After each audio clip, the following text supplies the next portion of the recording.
सम्मेलन में मुझे आने का मौका मिला है। मैं सबसे पहले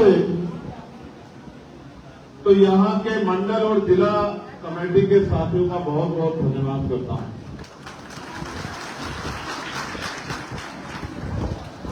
मैं भाई पटेल साहब, सुनील पटेल जी, राजेश गौतम जी, रविकांत जी, विजय आजाद जी, कुलदीप पटेल जी, लक्ष्मी पटेल जी, अशुथामा जी, संदीप सोनकर जी, विनय सागर जी, प्रदेश की कमेटी के अध्यक्ष सुनील चित्तौड़ जी और विधानसभा जिले मंडल के तमाम पदाधिकारियों को बधाई देता हूं कि उनकी मेहनत से आज का आपका कार्यक्रम सफल होने के लिए जा रहा है। मैं अपने युवा मोर्चा के साथियों का, मिशन 78 के साथियों का, अधिवक्ता सेल के साथियों का, किसान संगठन के साथियों का, भाईचारा कमेटी के साथियों का भी धन्यवाद देता हूं।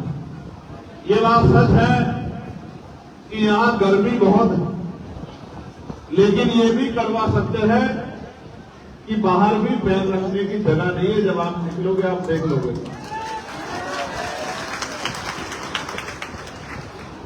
और अभी तो छोटे छोटे साधनों से आपको अपने बड़े बड़े लक्ष्य साधने हैं।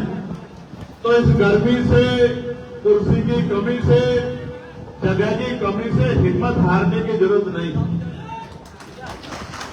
इस तरह की तमाम परीक्षाओं से गुजरकर आपको स्वाभिमान सम्मान का जीवन खुद भी प्राप्त करना है और अपने जैसे बहुसंख्यक लोगों तक भी पहुंचाना।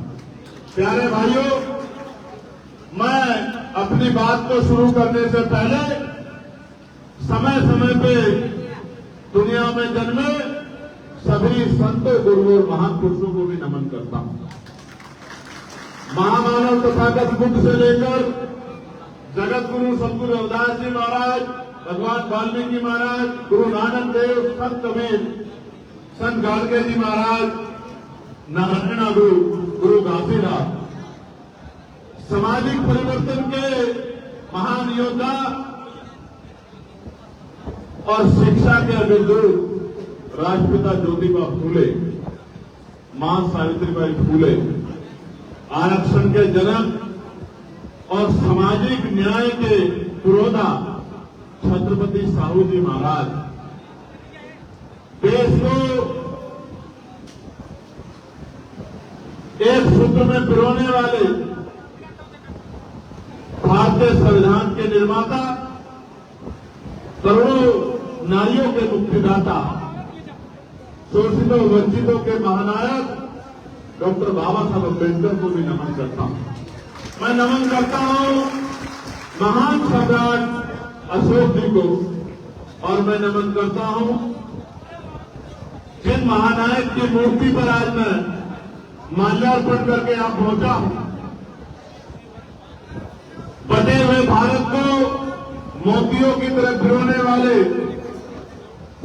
और वास्तविकता में प्रधानमंत्री पद के सबसे मजबूत उम्मीदवार जिनको नकारा गया व्यवस्था के कारण, सरदार वल्लभ भाई पटेल जी को भी नमन करता हूं। हालांकि मेरी शिकायत ये रहेगी कि जहां सरदार वल्लभ भाई पटेल जी की जो लौह पुरुष है, जहां स्टैचू लगी है, तो मैं मीडिया के साथियों को जरूर कहूंगा कि एक बार जाके उस स्टैचू के आसपास का माहौल आप जरूर देखना, तो आपको पता लगेगा कि जिनकी बड़ी बड़ी मूर्तियां चाइना से डिपोर्ट करके लाके गुजरात में लगाई जाती है, जब उन महापुरुष की मूर्ति यहां लगी है जो 2020 की लगी हुई है, उस मूर्ति के आसपास ईंटें, अड्डे, रेत, गारा बजरी, आप जूते पहने बगैर वहां घुस भी नहीं सकते। इस तरह की व्यवस्था यहां महापुरुषों का अपमान के जिले में हो रहा है। इस बात को भी मीडिया के साथियों को जरूर उठाना चाहिए।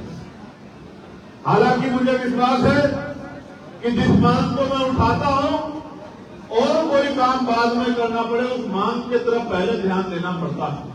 सरकार की आजकल देख रेख हमसे ज्यादा कोई नहीं कर रहा है कि सरकार गलत क्या कर रही है, और सही जिस दिन करेगी उस दिन भी आपको बता देंगे।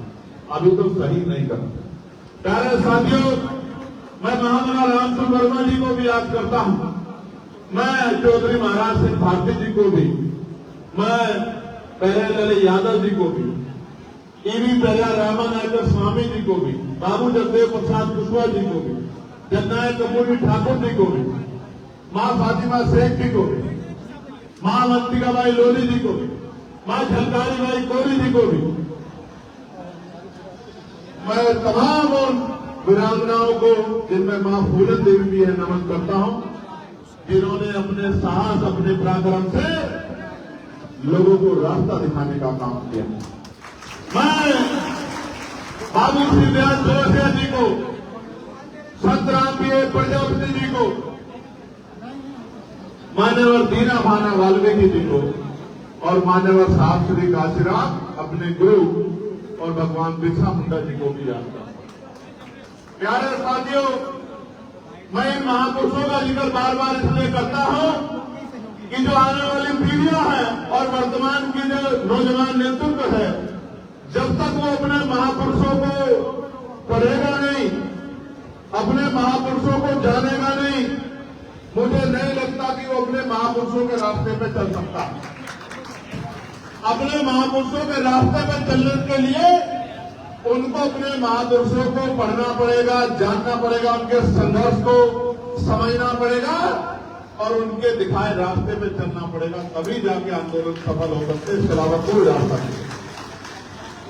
प्यारे साथियों, ये जो प्रमुख सम्मेलन हम लोग कर रहे हैं और आज ये 13वां प्रमुख सम्मेलन है, तो मिर्जापुर मंडल के साथियों को और यहाँ के पत्रकार बंधुओं को ये जानना चाहिए कि इस कार्यक्रम का नाम प्रबुद्ध जन सम्मेलन क्यों। सम्मानित बंधुओं, माताओं, बहनों, नौजवान साथियों, गौर करो, इस प्रदेश में और देश में पहले भी प्रबुद्ध जन सम्मेलन होते थे, लेकिन उन प्रबुद्ध जन सम्मेलन में एक ही जाति के लोग वक्ता होते थे, एक ही जाति के लोग अतिथि होते थे और बाकी सब लोगों को उनकी बात को सुनने के लिए सामने बिठाया जाता। ये माना जाता था, समझा जाता था कि एक ही जाति के लोग प्रभु हैं, लेकिन भगवान बुद्ध को मानने वाले, जगत गुरु रविदास जी को मानने वाले और संतों गुरुओं महान पुरुषों को मानने वाले हम जैसे अम्बेडकरवादी जब संघी ये मानते हैं, न्यायवादी हम ये मानते हैं कि जब से बाबा साहब अम्बेडकर का संविधान लागू हुआ है, तो इस वंचित समाज में भी डॉक्टर, इंजीनियर, IAS, IPS, वकील, जज, प्रोफेसर, शिक्षक, पत्रकार, तमाम लोग पैदा हुए हैं, तमाम लोग तैयार हुए हैं और उनकी बदौलत प्रदेश और देश तरक्की के रास्ते पर चल रहा है। आज इस देश के चीफ जस्टिस शेड्यूल कास्ट से आते हैं। आज इस देश की राष्ट्रपति, महामहिम हमारी राष्ट्रपति द्रौपदी मुर्मू जी, वो आदिवासी समुदाय से आती है। आज इस देश के प्रधानमंत्री जो तीसरी बार जिनको सत्ता मिली है, वो खुद से कहते हैं कि मैं पिछले वर्ग से आता हूं। तो जिस समाज में प्रधानमंत्री हो, जिस समाज से मुख्यमंत्री हो, जिस समाज से राष्ट्रपति हो, जिस समाज से सर्वोच्च न्यायालय के मुख्य न्यायाधीश हो, वो समाज प्रबुद्ध समाज क्यों नहीं हो सकता, ये हमें सोचना है। और जब मैं देखता हूं कि बाबा साहब अम्बेडकर ने कहा था, जिस समाज में 10 डॉक्टर, 10 इंजीनियर, 10 वकील तैयार हो जाएंगे, उस समाज के हक अधिकारों को छीन नहीं सकता है, उस समाज के हक अधिकारों को लूट नहीं सकता है।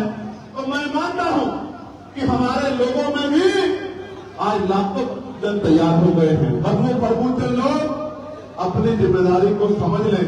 जिस तरह उन्होंने 1978 में अपनी जिम्मेदारी को समझ के गांव-गांव जाके लोगों को जागरूक करने का काम किया था। अगर वो प्रबुद्ध समाज, retired doctor, retired engineer, retired कर्मचारी, पुलिस के साथी, जुडिशरी के साथी, वकील साथी, प्रोफेसर साथी, जो रिटायरमेंट होने के बाद घर में बैठ गए हैं, तो सोचते हैं कि भाई अब हमें कुछ नहीं करना है। पूर्व प्रधान, वर्तमान प्रधान, जिला पंचायत सदस्य, पूर्व विधायक, पूर्व सांसद, जो जिनके कंधों पर जिम्मेदारी है कि समाज के हाशिए में जो तबका है उसको साथ लेके चले, आज उन्हीं को जगाने के लिए प्रबुद्ध सम्मेलन किए जाए। तो चलिए कहते हैं कि एक ही जाति के लोग प्रबुद्ध हैं, वो बाबा साहब अम्बेडकर के संविधान को नहीं मानते मेरे भाइयों, वो मनुस्मृति को मानने वाले लोग हैं। मनुस्मृति भी यही बात कहती है और ये दल भी यही बात कहते हैं। अगर कोई समानता की, न्याय की, भाईचारे की और एकता की बात करता है तो वो दल आजाद समाज पार्टी का श्रीराम है। जिसके मत पे आप यहां से यहां भागे देखोगे तो आपको शेड्यूल कास्ट के लोग भी मिलेंगे, शेड्यूल ट्राइब के लोग भी मिलेंगे, बैकवर्ड के लोग भी मिलेंगे, मुस्लिम भाई भी मिलेंगे, सिख भाई भी मिलेंगे। और आपको जानकर खुशी होगी कि पिछले 5 साल में आजाद समाज पार्टी ने एक ऐसा आंदोलन उत्तर प्रदेश के अंदर खड़ा किया है कि लोकसभा में हम 2 सीटों पे लड़े थे, 2 सीटों पे।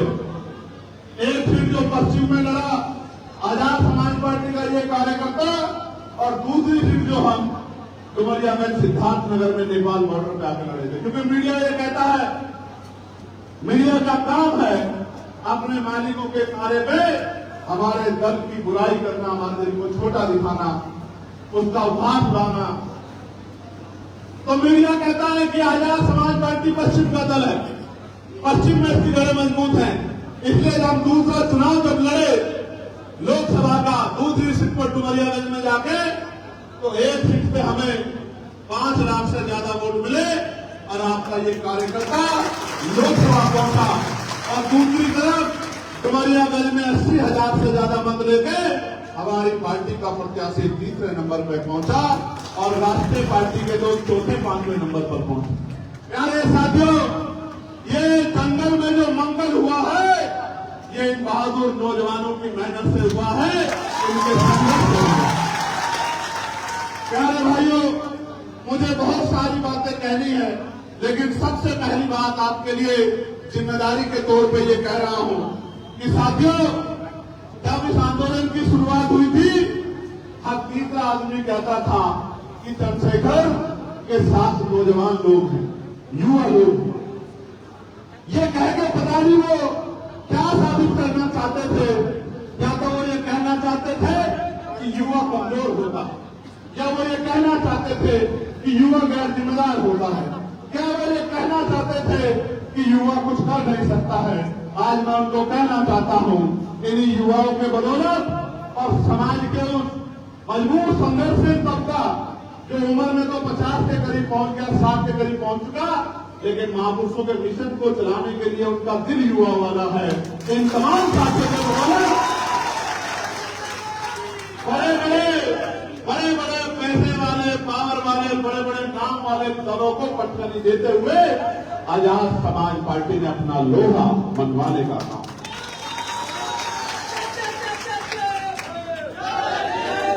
प्यारे भाइयों, मैं आज आपको जिम्मेदारी देने के लिए मिर्जापुर पहुंचा, लेकिन जो बात मैंने युवाओं से शुरू की है, मैं उसको और आगे बढ़ाता हूं। युवा वो है जो सपने देखता है, युवा वो है जिसके संघर्ष का कोई मुकाबला नहीं, युवा वो है जो आंधी तूफान से नहीं डरता है, युवा वो है जो हवाओं का रुख मोड़ देता है, युवा वो है जिसको रोका नहीं जा सकता है, युवा वो है सरदार करतार सिंह सराभा जिन्होंने 19 साल की उम्र में देश के लिए बलिदान किया। युवा शहीद आजम भगत सिंह भी थे जो 23 साल के थे, हंसते हंसते फांसी के बंदे को चूम गए। युवा मीर अब्दुल हमीद भी थे और युवा शहीद शिरोमणि उधम सिंह भी थे, जिन्होंने जनरल लोणवार को जाके लंदन में गोलियों से छन्नी करने के लिए छन्नी करके अपने लोगों के स्वाभिमान सम्मान का बदला लेने का काम किया। युवा गैर जिम्मेदार नहीं होता साथियों, कभी गैर जिम्मेदार नहीं होता। भारत में तो 18 साल का युवा वोट देंगे। ये भारत एक ऐसा देश है प्यारे भाइयों बहनों, जहां 50% से ज्यादा आबादी युवाओं की है। युवा 50% से ज्यादा आबादी, यानी कि 50% युवा है जो वोट डालता है। प्रधानमंत्री चुनता है, मुख्यमंत्री चुनता है, विधायक चुनता है, सांसद चुनता है, गांव का प्रधान चुनता है, जिला पंचायत का अध्यक्ष चुनता है, जिला पंचायत सदस्य चुनता है, चेयरमैन चुनता है, मेयर चुनता है। ये युवा देश है और युवाओं की इस तरह की मजाक उड़ाने वालों को 24 में सबक सिखाया मेरे युवा भाइयों ने, और आने वाले 30 पंचायत चुनाव में भी सबक सिखाएंगे मेरे युवा भाइयों को।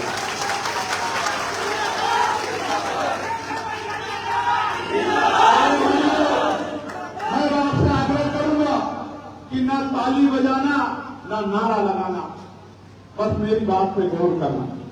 मैं मानता हूं पसीना टपक रहा, बिल्कुल टपक रहा, ये छिपा हुआ नहीं है किससे, लेकिन बस एक बार अपने दिल पे हाथ रख के बताओ, जब ये अन्याय गुंडागर्दी की लाठी हमारे घर तक पहुंचती है, जब ये जुल्म जाति की लाठी हमारे घर तक, हमारी बहनों के अस्मतों तक पहुंचती है, वो आंसू खतरनाक होते हैं, तकलीफ दे होते हैं, या ये पसीना तकलीफ दे बताओ? वो आंसू ज्यादा दर्द देते हैं या ये पसीना तकलीफ दे रहा है? जरा जोर से एक बार मुझे बता दें। तो वो आंसू आपकी आंखों में ना आए तो आज को तकलीफ उठानी पड़ेगी। तैयार हो बताओ? याद करो, खेती किसानी करने वाले परिवारों से जुड़े लोग हो। किसान जब खेती अपने खेत को जोतने का काम करता है तो पसीना बहता, वही पसीना मिट्टी में, धरती में मिलता है, वो आपका पसीना किसानों का, मजदूरों का, और जब वो मिट्टी में मिलता है तभी फसल पैदा होती है। अगर ये पसीना नहीं बहेगा तो फसल नहीं तैयार होगी, और फसल नहीं तैयार होगी तो आने वाली नस्लों को भूखा मरने के लिए छोड़ा नहीं जा सकता। मेरे भाइयों, प्यारे साथियों, प्रबुद्धजन सम्मेलन के बारे में मैंने आपको बता दिया। अब मैं आपको ये बताना चाहता हूं कि प्रबुद्धजन सम्मेलन के जरिए किन विषयों को हम लोग उठाने का काम कर रहे हैं। ये प्रबुद्धजन सम्मेलन सहारनपुर से शुरू हुआ, हापुड़ में हुआ, गाजीपुर में हुआ, आगरा पहुंचा, लखनऊ पहुंचा, झांसी पर हुआ, मऊ में पहुंचा, बहराइच हुआ, आज आपके यहां है। ये 13वां सम्मेलन है और इसके बाद 5 सम्मेलन बाकी। इस बीच में लास्ट सम्मेलन हम लोग गोरखपुर में करके आए थे। गोरखपुर में शानदार सम्मेलन हुआ, बहुत बड़े पैमाने पर लोगों ने प्रतिभाग किया। 2 दिन तक बारिश होती रही, मन में एक भाव थे, तकलीफ की खैर था कि 2 दिन की बारिश के बाद लोग आ जाएंगे नहीं आ जाएंगे। और मैं दिल से बधाई देता हूं कि वहां भी हॉल छोटा बड़ा था और यहां भी हॉल छोटा। ये वो लोग हैं जो जिनको ना पैसा दिया गया, ना मिठाई दी गई, ना गाड़ी करके दी गई, जिन्होंने अपने पेट को काट काट के एक पैसा जोड़ के जिन्होंने ये सम्मेलन कराया और यहां तक पहुंचकर मुझे हिम्मत देने का काम किया, इसलिए मैं पुनः आपसे बधाई देता हूं। प्यारे साथियों, गोरखपुर के बाद आज आपके जिले में जो मांगे हमने उठाई थी, उनमें महत्वपूर्ण मांग ये थी कि मंडल कमीशन की सिफारिशें, जो बाकी सिफारिशें वो लागू होनी थी। मंडल कमीशन जब आया था उसकी 2 सिफारिशें लागू हुई थी, अभी 38 सिफारिश बाकी। क्या आप चाहते हो मंडल कमीशन की सिफारिश लागू हो? दोनों हाथ उठा के बताओ, चाहते हो नहीं चाहते हो? जरा एक बार गौर से सुन लो, मंडल कमीशन की सिफारिश लागू होगी तो पिछड़े वर्ग के भाइयों को के अधिकार मिलेंगे। आप चाहते हैं पिछड़े वर्ग के भाइयों को उनके अधिकार मिले? जोर से बताओ। बहुत अच्छी बात। हमारी मांग ये भी थी कि जातिगत गणना होनी चाहिए। इस बात पे गौर करना कि जातिगत गणना होनी चाहिए। जब हमने मांग उठाई तो जातिगत गणना की मांग को सरकार ने मान लिया। 5वें सम्मेलन के बाद कोई बहुत बड़ा आंदोलन नहीं चल रहा था जातिगत जनगणना पे, लेकिन मान लिया। लेकिन हमारी मांग ये नहीं है सिर्फ की जातिगत गणना, जातिगत गणना के साथ साथ उसके आर्थिक आंकड़े भी जारी हों। क्या हो?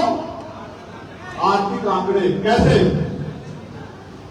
ये पता लगे देश को किनके पास रहने के लिए जमीन है, किनके पास खेती के लिए जमीन है, किनके पास बैंक अकाउंट है और बैंक अकाउंट में 1 रुपया, 2 रुपया, 10 रुपया, लाखों रुपया एक्स्ट्रा हो जाएगा, सब सामने आ जाएगा। ये पता लगना चाहिए किसके पास 2 पहिए की गाड़ी है, किसके पास साइकिल है, किसके पास 4 पहिए की गाड़ी है, किसके पास ट्रैक्टर है, किसके पास नौकरी है सरकारी, किसके पास प्राइवेट नौकरी है, किसके पास तो 2 धंधे हैं, किसके पास इंडस्ट्री है, किसके पास मिल है, और कौन ऐसा है जो मंदिरों के, मस्जिदों के, गुरुद्वारों के बाहर भूखे पेट सो रहा है। कौन ऐसा है जिसके सर पर छत नहीं है। जानकारी की लागू मुझे पता लगनी चाहिए, क्योंकि जब तक ये पता नहीं रहेगी तो सरकार योजना कैसे बनाएगी। मैं थोड़ा सा साधारण भाषा में समझाऊं। हमने गिनती की कि 10 लोग हैं सारे। अब 10 लोगों में 4 लोग ऐसे हैं जिनके पास मकान नहीं, 6 लोग ऐसे हैं जिनके पास खेती की जमीन नहीं, 5 लोग ऐसे हैं जिनपे नौकरी नहीं है, रोजगार नहीं है। तभी तो हम लोग तय करेंगे ना योजना बना के कि बाकी 5 लोगों को भी रोजगार मिलना चाहिए, बाकी 4 लोगों को भी खेती की जमीन मिलनी चाहिए, बाकी 5 लोगों को भी मकान मिलना चाहिए। जब हम पे डेटा ही नहीं होगा, जानकारी नहीं होगी, तो हम कैसे उन लोगों को लाभ पहुंचा पाएंगे जो हासिल कर पाएंगे। क्योंकि अगर जानकारी नहीं होगी तो जो सबसे अमीर होगा वो सबसे गरीबी का सर्टिफिकेट बनवाना उसके लिए आसान होगा पैसे के साथ। और अगर आपको नहीं विश्वास होता तो ईडब्ल्यूएस के जरिए जो सर्टिफिकेट बने आप चेक करा लो। 90% सर्टिफिकेट उन लोगों के होंगे जो साधन संपन्न होंगे, गरीब स्वर्णों को भी ईडब्ल्यूएस का लाभ नहीं मिल रहा। आप लोग चेक करा लो। मैं सरकार के ऊपर उंगली उठा रहा हूं, सवाल पैदा कर रहा हूं, सरकार जांच करा दे, मुझे गलत साबित कर। मैंने अपने गांव में देखा था, मेरे गांव में जिसके पास सबसे बड़ा कारखाना था उसके पास गरीबी रेखा से नीचे वाला कार्ड था। मेरे हाथ भी याद, मैंने अपनी आंखों से देखा। और जब हमने अपना प्रधान बनाया और वो कार्ड हमें देखने को मिला तो मैंने कहा सबसे पहले इसी का कार्ड काटो और किसी गरीब को तो जो गरीब इसका हकदार बैठता है इसके पास तो बहुत बड़ा कारखाना है, इसके यहाँ तो 50 नौकर लगे हैं। यदि अगर गरीबी रेखा से नीचे है तो जिसके सर पर छप्पर नहीं, तरपाल भी नहीं है, जो खुले में सो रहा है, उसके बारे में सरकार को सोचे। प्यारे भाइयों, तो हमारी मांग है जातिगत गणना हो तो आर्थिक आंकड़ों के साथ हो। उसके साथ साथ माने पार्लियामेंट में आपने सुना होगा एक बिल में प्राइवेट नंबर भी लेके आया था। इस देश में 2% सरकारी नौकरियां हैं। कितने %? 98% प्राइवेट सेक्टर। हमारी ये मांग थी कि प्राइवेट सेक्टर में भी SC, ST, OBC के लोगों को आरक्षण का लाभ मिलना चाहिए। इसलिए मैं पार्लियामेंट में ये प्राइवेट नंबर भी लेके आया कि जिस तरह से निजीकरण बढ़ रहा है, कल आने वाले समय में सरकारी नौकरी खत्म हो जाएगी तो निजी क्षेत्रों में भी SC, ST के, OBC के लोगों को आरक्षण का लाभ मिलना चाहिए, क्योंकि अभी सामाजिक गैर बराबरी दूर नहीं हुई। ये हमारी मांग है प्रबुद्ध सम्मेलन के जरिए कि भारत की लोकतांत्रिक व्यवस्था में जनता के पास वोट है, वोट से सरकारें बनती है। और इस देश की इकोनॉमी टैक्स बेस्ड इकोनॉमी है और टैक्स बेस्ड इकोनॉमी में आप ही टैक्स देते हैं। जो टैक्स देते हैं उनके हितों की रक्षा करने की जिम्मेदारी सरकार की है। इसलिए प्राइवेट सेक्टर में भी आरक्षण की व्यवस्था SC ST OBC के बच्चों को होनी चाहिए। बता होनी चाहिए, नहीं होनी चाहिए? इसका मैं उदाहरण आपको बताता। अभी मैं पढ़ रहा था तो मुझे पता लगा कि जो प्राइवेट यूनिवर्सिटियां बड़ी बड़ी महंगी यूनिवर्सिटियां, उसमें जो परसेंटेज है पढ़ने वाले बच्चों का, OBC के 11% बच्चे उन यूनिवर्सिटी में पढ़ते हैं। कितने परसेंट?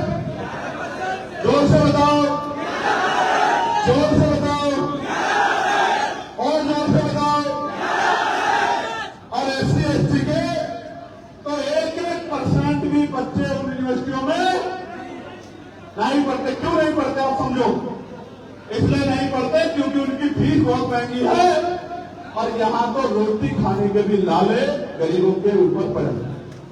आप समझो लगभग 13% SC ST OBC के बच्चे प्राइवेट यूनिवर्सिटियों में पढ़ते हैं और लगभग 87% सामान्य जाति के बच्चे प्राइवेट यूनिवर्सिटियों में पढ़ते हैं। प्राइवेट यूनिवर्सिटियों में पढ़ते हैं, वहीं से प्लेसमेंट मिलता है, प्राइवेट कंपनियों में जॉब पे चले जाते हैं और SC ST OBC के बच्चे सरकारी स्कूलों में खाप छानते रहते हैं। इसलिए मैं कह रहा हूं कि जब तक प्राइवेट सेक्टर में आरक्षण लागू नहीं होगा तो आपके मेहनती बच्चों को भी अवसर इन संस्थानों में नहीं। प्यारे साथियों, जिस तरह से SC ST OBC का अन्याय प्रचार हो रहा है, उसके लिए, उसको रोकने के लिए जो सरकार अन्याय प्रचार को बढ़ावा दे रही है उसको हटाना जरूरी है। मैं उदाहरण देता हूं, किसी जिले का नहीं, आप ही के जिले का देता हूं।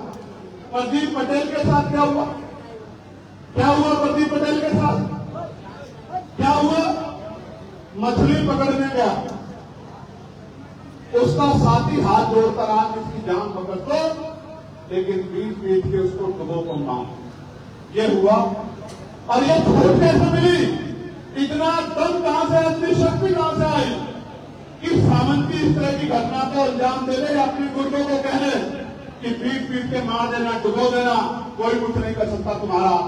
कानून का राज होता तो 1000 बार सोचते, लेकिन कानून का राज तो नेताओं की चौखट पे और सामंतियों की चौखट पे दम तोड़ चुका है। इसलिए मैं एक और उदाहरण देकर बताता हूं। उत्तर प्रदेश में समाज के 47 MLA हैं, कितने? 47, और मिनिस्टर भी है उत्तर प्रदेश सरकार में, मिनिस्टर, और 10 MP है, तो भी लड़ना पड़ रहा है न्याय के लिए। ये बात कर रहे हैं कि अगर आप इधर करके सत्ता में शामिल हो जाओगे तो अपने बच्चों के जीवन की रक्षा भी नहीं कर पाओगे, उनको हक अधिकार दिलाना तो दूर की बात है। मैं तो हिस्सा देता हूं आपको। 69,000 शिक्षक भर्ती में 20,000 पदों पे घोटाला हुआ था। कितने पदों में? कितने पदों पे? कितने पदों पे? 20,000 खरों को मुख्य धारा में आने से रोकने का काम इस उत्तर प्रदेश की सरकार ने किया। 5 दिन तक आंदोलन करता रहा मैं, 5 दिन तक आंदोलन करता रहा मैं लखनऊ में। तब जाके 6,800 नौकरियां जारी की गई और बाद में उन 6,800 नौकरियों के खिलाफ भी सरकार कोर्ट चली गई और वो 6,800 नौकरियां भी लटकाने का काम इस सरकार ने। मैं बात आपको इसलिए बता रहा हूं कि 47 MLA उस समय थे, मिनिस्टर थे कुछ उनमें से, लेकिन वो सारे मिलकर भी 20,000 परिवारों को न्याय नहीं दिला पाए। इक्के दुक्के परिवार की जिंदगी का क्या मोल है उनकी नजरों में। इसलिए मैं आपको कहना चाहता हूं कि इस निकम्मी सरकार को उखाड़ के फेंकने के अलावा हमारे पास कोई विकल्प नहीं है कि हम अपने लोगों के जान की रक्षा करें। प्यारे साथियों, लगातार आप देख रहे हैं कि बाबा साहब अम्बेडकर ने अपने बच्चों की कुर्बानी देकर जिस आरक्षण व्यवस्था को लागू कराने का काम किया, जिसकी वजह से मेरे पिताजी प्राइमरी स्कूल के मास्टर बने और जिसकी वजह से मैं लोकसभा का सदस्य बना, उस आरक्षण में लगातार खतरा मंडरा रहा है। आज देश में इतनी गैर बराबरी है, सामाजिक गैर बराबरी, कि अभी अगर आरक्षण जैसी व्यवस्था हट जाए, 20,000 पदों का मैंने उदाहरण दे दिया, लेकिन मैं गारंटी से कह सकता हूं आज भी गैर बराबरी इतने बड़े पैमाने पर है कि अगर आरक्षण व्यवस्था हट जाए तो बाल, प्रजापति, कश्यप, सैनी, मौर्य, साक्य, कुशवाहा, बिंद, राजभर, केवल, मल्ला, निषाद, ये कुर्मी समाज के लोग, यादव समाज के लोग, जाट समाज के लोग, गुर्जर समाज के लोग, उनके साथ साथ चमार, वाल्मीकि, पारसी, धोबी, कोरी, खटेंग, तमाम शेड्यूल कास्ट की जातियों के लोग, इनके बच्चों को कोई कुर्सी पर नहीं बैठने देगा। अभी भी इनको अकल नहीं आ रही है कि किसने आपके अधिकारों को रोकने का काम किया। अगर पिछड़े वर्ग के लोग कुछ नहीं कर सकते हैं तो एक बार मंडल कमीशन के आंदोलन पर जरूर पढ़ ले कि मंडल कमीशन को रोकने के लिए कौन खड़ा था और उसको लागू कराने के लिए सीना तान के कौन खड़ा था। अगर शेड्यूल कास्ट के लोगों को नहीं पता लग रहा है तो शेड्यूल कास्ट के मेरे भाई एक बार 2 अप्रैल 2018 के आंदोलन को गौर फरमा ले कि उनके बच्चों पे गोली चलाने वाला कौन था और उनके साथ कंधे से कंधा मिलकर लड़ाई लड़ने वाला कौन था, उनके हक अधिकार को बचाने वाला कौन। और मुस्लिम समाज के भाइयों को भी कहना चाहता हूं, ना कोई कानून व्यवस्था, ना कोई न्याय व्यवस्था, बस नाम मुसलमान होना चाहिए। फिर गोली भी चलेगी, लाठी भी चलेगी, बुलडोजर भी चलेगा और इनकाउंटर भी होंगे। और फिर उनके घर में चाहे जैन हो, चाहे बौद्ध हो, चाहे सिख हो, चाहे ईसाई हो, मुसलमानों की धार्मिक आजादी को भी जो आजादी संविधान ने दी है उस आजादी को भी पानी में डुबो दिया जाएगा, उस आजादी में भी बुलडोजर चल जाएगा। उसका उदाहरण जो है कि जो परंपरागत कार्यक्रम होते आ रहे थे वो सारे परंपरागत कार्यक्रम रोकने का काम इस सरकार ने कर दिया। मैं आपको विश्वास दिलाकर कहता हूं, एक बार मौका आजाद समाज पार्टी को दो, आपकी मस्जिदें, आपकी खानकाएं, आपके कब्रिस्तान, आपके अन्य धार्मिक स्थलों की सुरक्षा की गारंटी आजाद समाज पार्टी देगी। आपको न्याय दिलाने की गारंटी आजाद समाज पार्टी। प्यारे साथियों, एक आखिरी मांग जो हम लोग लंबे समय से पहले दिन से उठा रहे, मैं ये जानना चाहता हूं, बाबा साहब अम्बेडकर के द्वारा जो वोट का अधिकार दिया गया है, आप इसकी शक्ति को समझते हो नहीं समझते हो? जोर से बताओ, समझते नहीं समझते हो? तो ये बताओ, जो लोग चाहते हैं कि ईवीएम से चुनाव हो वो हाथ खड़ा कर लो। जो चाहते हैं ईवीएम से चुनाव हो, गौर से सुन लो, कान खोलकर सुन लो। ऐसा ना हो आप गलत दिशा में हाथ उठा दो। जो लोग चाहते हैं ईवीएम से चुनाव हो वो हाथ खड़ा कर लें। अच्छा, एक आधा है मीडिया के भाइयों, देख लो, वो भी गुमराह होकर उठाना, उसकी समझ में नहीं आ रहा होगा बेचारा। और इसको सत्यता करवा देता हूं अभी, जो लोग चाहते हैं बैलेट पेपर से चुनाव हो, जरा दोनों हाथ खड़ा कर लो, नीचे कर लो हाथ, बैठ जाओ अपनी जगहों पे, नीचे हाथ करके। ये कह रहा था मैं आपसे कि आजाद समाज पार्टी, भाई ये बच्चे बैठो सारे, अगर एक भी खड़ा दिखा मुझे ना तो फिर देख लेना अगले दिन 10 सेकंड के अंदर। नीचे बैठो, जमीन पे बैठो, तुम लोग सब सोच रावत किए थे, सब नीचे बैठो। इसको विवेक को पालो क्या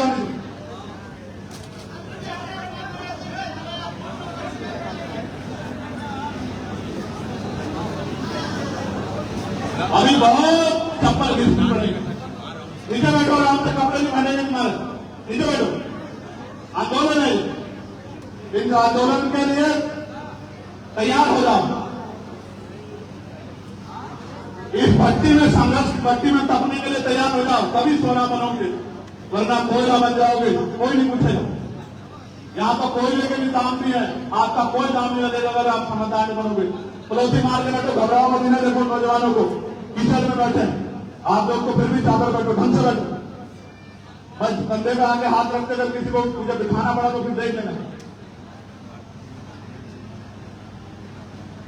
तो हमारी मांग थी कि बैलेट पेपर से चुनाव होना चाहिए और भारत में लोकतंत्र जो जनता चाहती वो होना चाहिए। होना चाहिए नहीं होना चाहिए? जब हमने इस मांग को उठाना शुरू किया तब फिर इस मांग को तेजी से लोगों ने स्वीकार करना शुरू किया। प्यारे साथियों, अभी वोट चोरी को लेकर भी बहुत बड़ी चर्चा देश में चल रही है और हमारे पास तो नोट होना हो, हमारी शक्ति बनाने के लिए अगर हम पे सबसे मजबूत कुछ है तो हमारी वोट। इस वोट में इतनी शक्ति है, जिसे चाहे कुर्सी में बिठा लो और जिसे चाहे कुर्सी में उठा के पटक लो, इतनी शक्ति इस वोट में।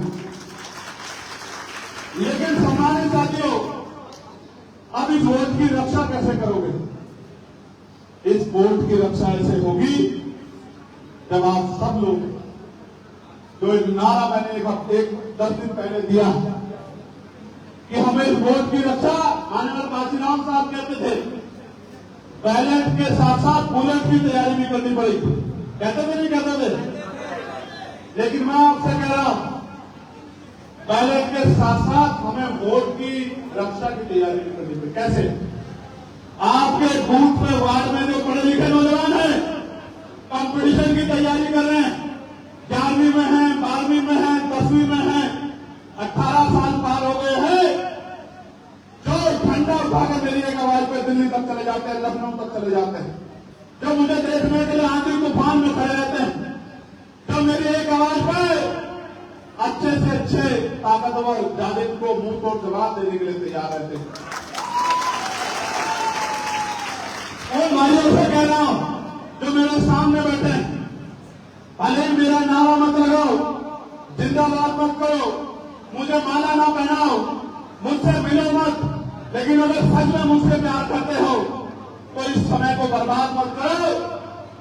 हर व्यक्ति, हर नौजवान अपने अपने वोट की जिम्मेदारी उठाओ, वोट वॉरियर बनो, वोट रक्षक बनो, डेटा तैयार करो, एक एक वोट को संगठित करो, मेरी बात को घर घर तक पहुंचाने का काम करो और इस बात को मजबूत करने का काम करो जिससे आपकी आने वाली पीढ़ियां सुख सुविधा और सम्मान का जीवन प्राप्त कर सके। करोगे नहीं करोगे बताओ?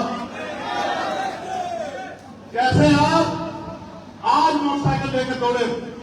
मुझे आपके 1 महीना नहीं चाहिए, मुझे हफ्ते में आपके 2 दिन 1 दिन चाहिए, उसके भी कुछ घंटे चाहिए। कितने दिन? 1 दिन और 1 दिन के भी कुछ घंटे।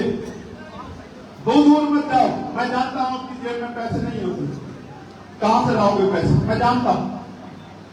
दूर मत जाओ, अपनी गली को, अपने वार्ड को तैयार करो, एक एक घर जाओ, डेटा बनाओ, ट्रेनिंग कराएं, जिम्मेदारी उठाओ। अपने विधानसभा अध्यक्ष को दो कि मैं अपने वोट का, अपने भाई को ताकत देने के लिए, अपने गरीब परिवारों के आंसू पहुंचने के लिए मैं वोट रक्षक बनने का काम करूंगा। मेरा नाम पता, नंबर नोट कर लो, मुझे जो काम आप बताओगे उसको मैं करने का काम करूंगा। जिम्मेदारी उठाओ अगर आप मुझसे प्यार करते हैं। क्योंकि प्यारे भाइयों, जब तक हम पे ताकत नहीं आएगी, किसी भी तरह का परिवर्तन वो शक्ति से होता है और शक्ति सत्ता में है। जब तक सत्ता हमारे पास नहीं होगी, न हम जान माल की रक्षा कर सकते हैं, न आपको इज्जत सम्मान का जीवन दिलाने का जो संकल्प लेके हम लोग दिल में चल रहे हैं, उस संकल्प को पूरा कर सकते हैं। मैं आपके सामने ये बात दोहराना चाहता हूं। मैं जब लोकसभा में गया, 1 साल से ज्यादा का समय हो गया। इस बार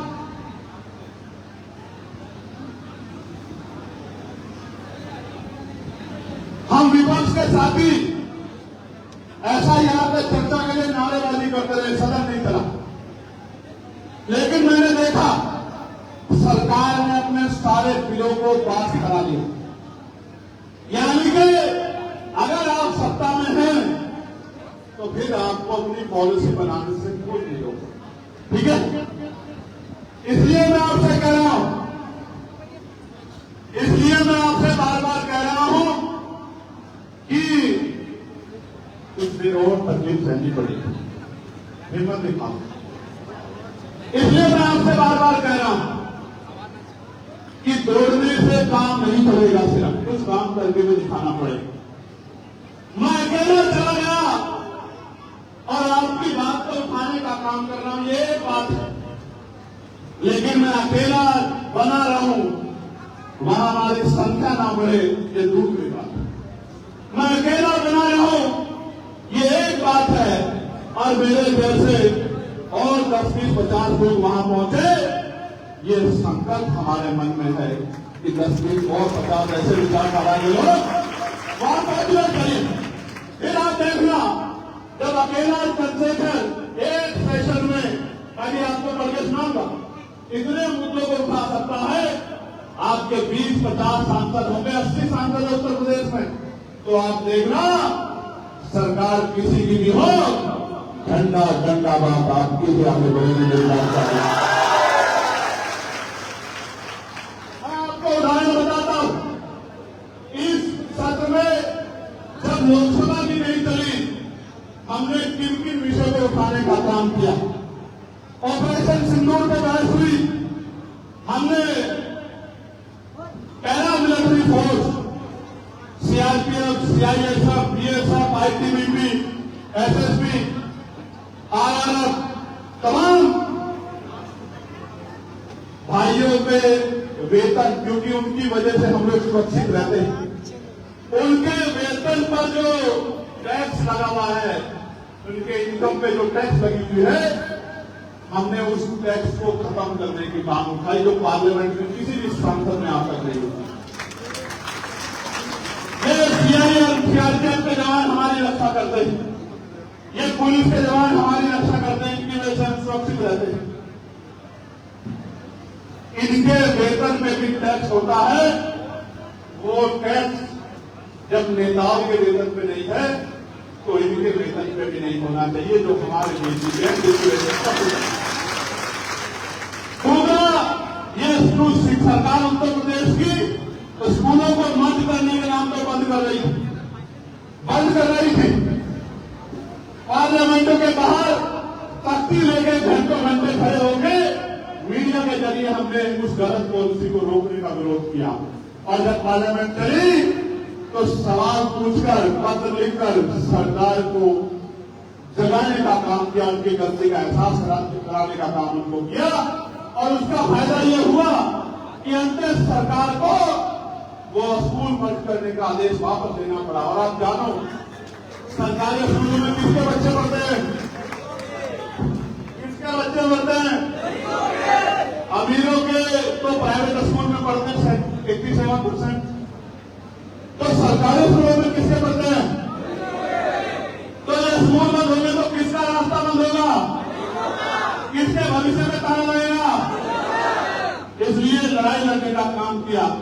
एक दवा एक दाम की पॉलिसी बने, इस बात को उठाने का काम किया कि एक ही दवा है, एक कंपनी उसको 10 रुपए में देती है, दूसरी कंपनी 50 में देती है, तीसरी कंपनी 100 में देती है, कोई बड़ी बड़ी कंपनी 500 में देती है। क्यों देती मैं बताता हूं। मैं भी आ रहा था आपके यहां, मैंने बड़े बड़े एडवर्टाइजमेंट के बोर्ड देखे, फलाना सीमेंट, टिमका सीमेंट, जितनी लागत है उससे ज्यादा का एडवर्टाइजमेंट होता है, और ये एडवर्टाइजमेंट का पैसा भी आपकी खून की कमाई से वसूला जाता है। इसलिए हमने सरकार से मांग की कि एक दवा है, बनाने में एक लागत आ रही है, टैक्स उस पर एक लग रहा है, तो उसका दाम भी एक होना चाहिए। इसके लिए हमने आंदोलन करने का काम किया।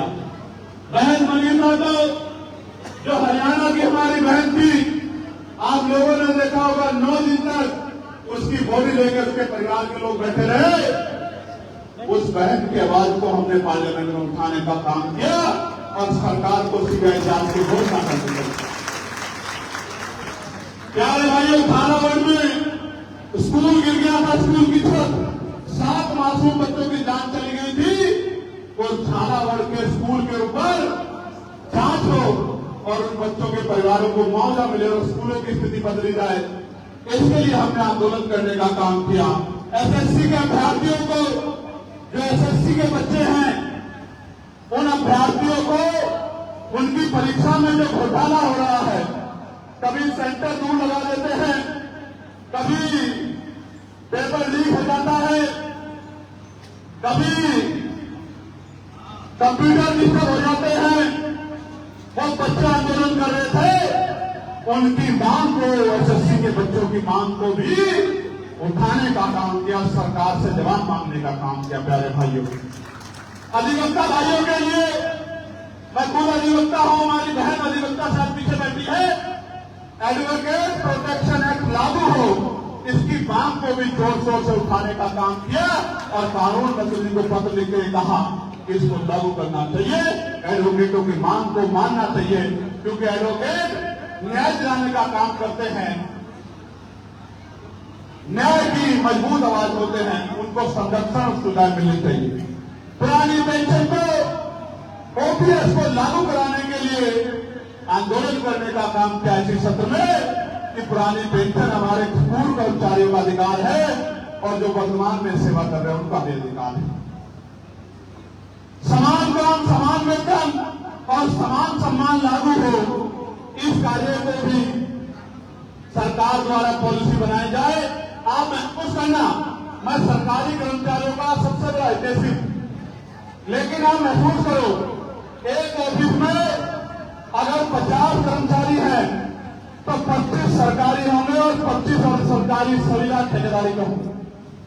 वो भी 8 घंटे काम करते हैं, ये भी 8 घंटे काम करते हैं। इनको एक महीने में 50,000 रुपए की सैलरी मिलती है, वहीं दूसरे को 6,000, 8,000, 9,000, 11,000 रुपए मिलते हैं। सम्मानित जीवन भी नहीं मिल सकता। आप देखो, उदाहरण बताता हूं, आशा बहने, आंगनबाड़ी बहने, भोजन माताएं, पंचायत सहायक, ग्राम रोजगार सेवक, पीआरडी के जवान, होमगार्ड भाई, कंप्यूटर ऑपरेटर, रेलवे में कितने सुविधा पे कर्मचारी, तमाम जो है दफ्तरों में बहुत क्लास के जो कर्मचारी हैं, सुविधा के सफाई कर्मचारी, सबको वेतन समान मिलना चाहिए, इसकी मांग भाई। नगीना उत्तर प्रदेश में और पूरे उत्तर प्रदेश में बाढ़ से जो किसानों को नुकसान हुआ, उनके जान माल की रक्षा की आवाज उठाई। पीएससी के भाइयों के लिए उनके प्रमोशन में देरी हो रही थी, सामान्यतः प्रमोशन प्रक्रिया से नहीं हो रहा था, उनका प्रमोशन हो रहा, ये आवाज उठाई। और उत्तर प्रदेश में एससी, एसटी, ओबीसी के भाइयों को विदेश पढ़ने के लिए 1,000 भाइयों को स्कॉलरशिप मिले पूरे प्रदेश से हर साल, इसकी मांग भी उठाई। मगर मैं आपसे कुछ बताना चाहता हूं,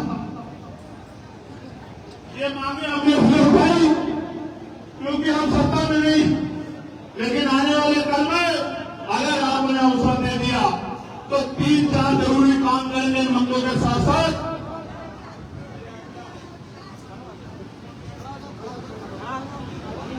जब गौर से सुनो भाई, जब स्कूल में अध्यापक पढ़ाता है, जो बच्चे फोन में देखते रहते हैं, कैसा यह सब सामान है, ऐसे जो गैर जिम्मेदार बच्चे होते हैं, जिनका ध्यान इधर उधर होता है, बातें करने में, फोन चलाने में, और जो गौर से नहीं सुनते, जब पेपर में सवाल आता है और क्योंकि उन्होंने पढ़ा नहीं होता है तो वो जवाब में कुछ नहीं लिख पाते, तो उनका रिजल्ट क्या आता है भाइयों, क्या आता है, तो रिजल्ट में फिर 2 नंबर ही 0 ही आते हैं।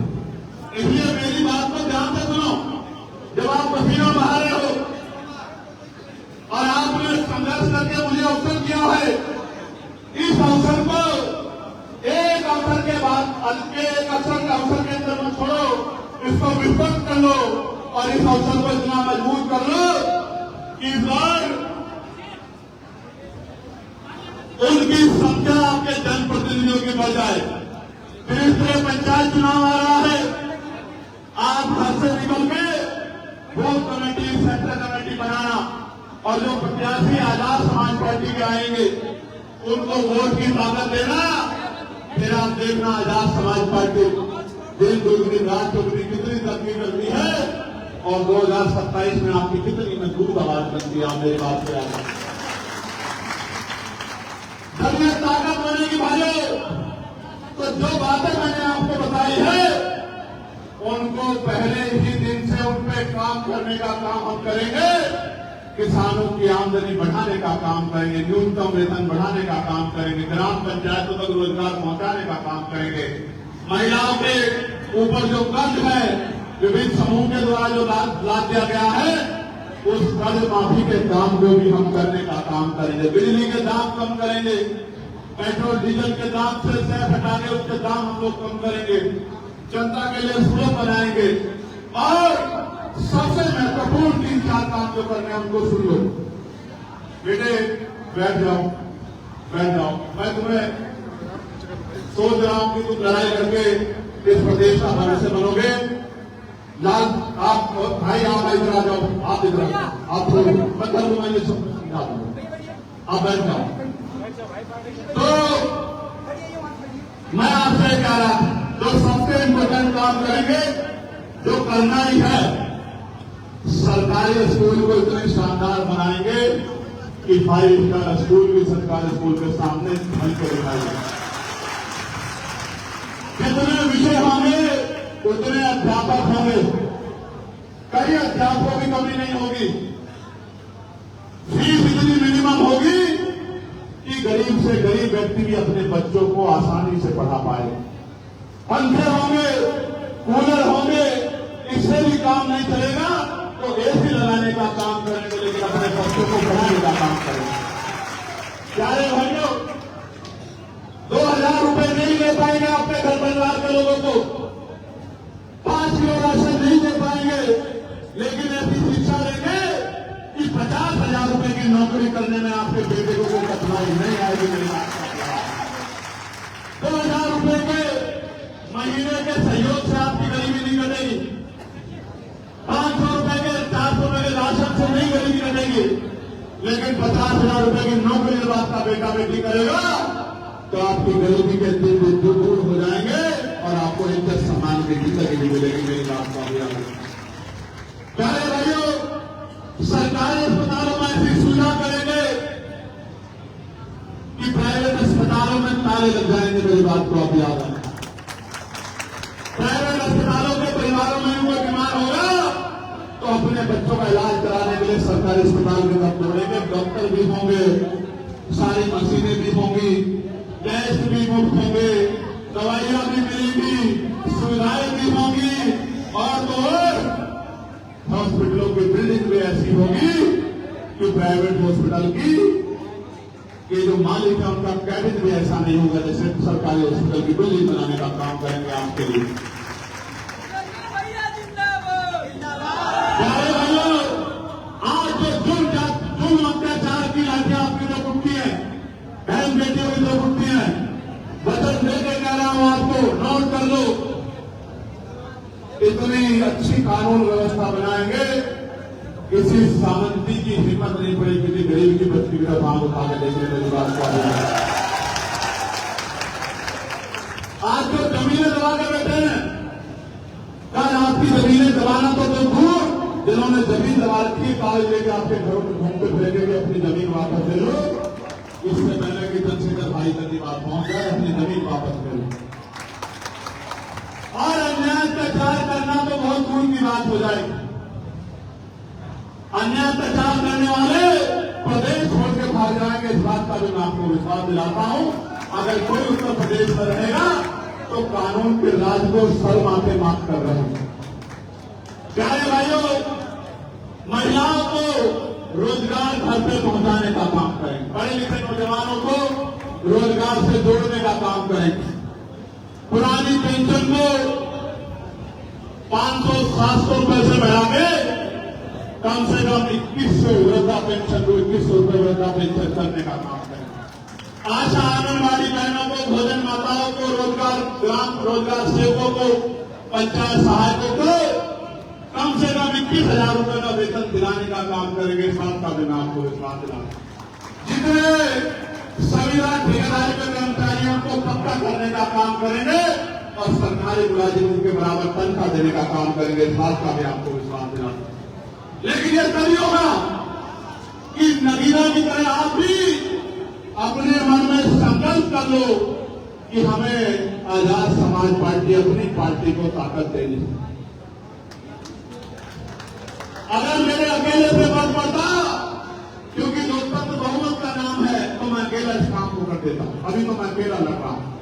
क्या इस बार आने वाले 30वें पंचायत चुनाव में अपने दल को मजबूत करोगे नहीं करोगे बताओ? सारे हाथ नहीं उठ रहे हैं, दोबारा से उठाओ, एक बार सबको देखूंगा।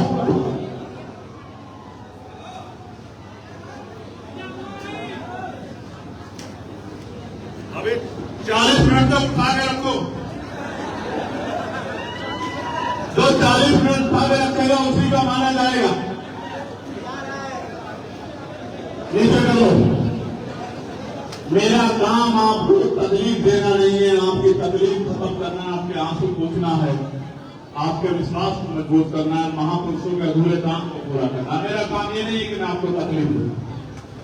और आप देखो, मैं आपको दिखाना नहीं चाहता था, मैं आपसे कम टक्कर नहीं दे रहा हूं। देखो, गीली होगी है नहीं गीली होगी है? इस पसीने से नहीं डरता भाइयों मैं आपकी आंखों के टपकते हुए आंसू से डरता हूं, बस और किसी चीज से नहीं डरता। मेरी बात को आप याद रखें। मैं जेल से नहीं डरता, छोटे मुकदमों से नहीं डरता हूं, साजिशों से नहीं डरता हूं, गोलियों से नहीं डरता हूं। मेरे पिता ने मुझसे एक बात कहा था कि दुनिया में आना जाना ये सबके लिए है, लेकिन जाने के बाद लोग आपको क्यों याद रखे, इस बात को आप समझना।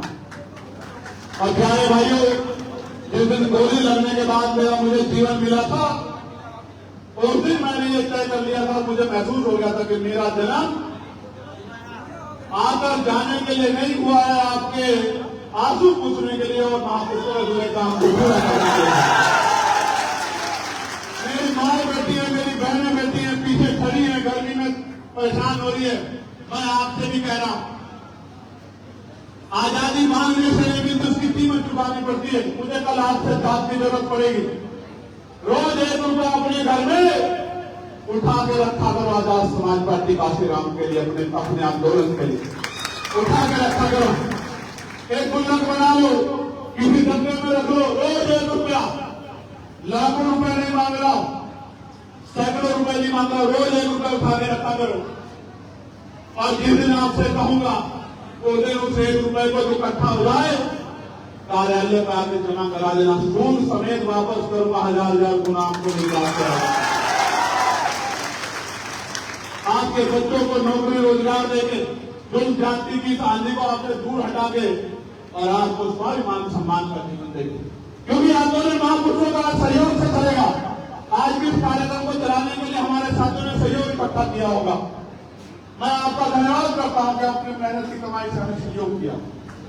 लेकिन यह सहयोग आज के लिए नहीं, सहयोग को आगे बढ़ाने के लिए आपके बीच आया। मदद करोगे नहीं करोगे बताओ? पक्का? आज से 1 रुपया उठा के रखोगे नहीं रखोगे? पक्का? दोनों हाथ उठा के उठा के रखेंगे। अब आखिरी बात, हाथ नीचे कर लो। अपने सामने अपने अधिकारों को लूटता हुआ देखना चाहते हो क्या? बाबा साहब अम्बेडकर के संविधान को कमजोर होता देखना चाहते हो क्या? तो संघर्ष करने के लिए तैयार